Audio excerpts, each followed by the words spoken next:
मां मेट्टाकानी पीठठारे प्लास्टिक मुक्त बणभोजी सचेतनता कार्यक्रम। सुवर्णपुर जिला उलुंडा ब्लॉक अंतर्गत मां मेट्टाकानी पीठठारे प्लास्टिक मुक्त बणभोजी अनुष्ठित हो जायछि। कार्यक्रम को परिचालना करथिले प्रेमिक कवि राजकिशोर मीन। एही कार्यक्रम माउंट एक्सप्लोर एवं यूथ फॉर वाटर मिलित उद्यम अनुष्ठित हो जायछि। एथिरे मुख्य अतिथि भावे अंतर्जातीय पर्वतारोही आशीर्वाद महापात्र जोगदेई परिवेश सुरक्षा उपरे निज वक्तव्य उपस्थापन करथिले। मुख्य वक्ता जोगगुरु तथा प्रकृति बंधु डॉक्टर ऋषिकेश देहरी उपस्थित रही वर्तमान समय रे पर्यावरण सुरक्षा करबा समस्तंकर मौलिक कर्तव्य अटे बोली वक्तव्य प्रदान करिसेंती।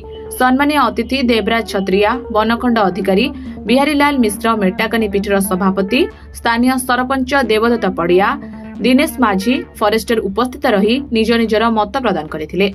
ଏହି କାର୍ଯ୍ୟକ୍ରମରେ ପାଖାପାଖି 50ରୁ ଅଧିକ ସ୍ୱେଚ୍ଛାସେବୀ ଉପସ୍ଥିତ ରହି ପ୍ଲାକାର୍ଡ ଧରି ବିଭିନ୍ନ ସ୍ଥାନକୁ ଯାଇ ପ୍ଲାଷ୍ଟିକ ଉପରେ ସଚେତନତା କରିବା ସହ ସଫେଇ କାର୍ଯ୍ୟକ୍ରମ କରାଯାଇଥିଲା। ବିଭିନ୍ନ ଯୁବ କବି ଉପସ୍ଥିତ ରହି କବିତା ମାଧ୍ୟମରେ ସଚେତନ କରିଥିଲେ। କବି ମଧ୍ୟରେ ଥିଲେ ରୋଶନ ସାହୁ, ରାକେଶ ବାଗ, କବିତା ରାଣୀ ଝାଙ୍କର। ଶେଷରେ ସମସ୍ତ ମଞ୍ଚାସୀନ ଅତିଥିମାନଙ୍କୁ ମାନପତ୍ର ପ୍ରଦାନ କରାଯିବା ସହ ଶପଥ ପାଠ କରି ସଭା ସାଙ୍ଗ କରାଯାଇଥିଲା। ସୁବର୍ଣ୍ଣପୁର ଗଙ୍ଗାଧର ଜାଲଙ୍କ report, dreams radar news.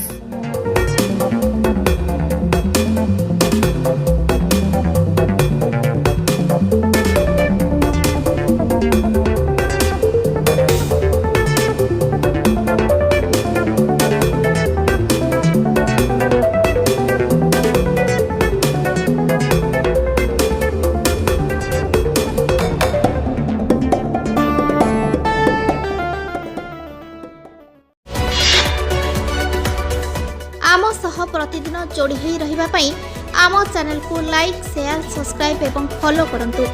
Dreams rider सबु समय रे आपन को सेवा रे।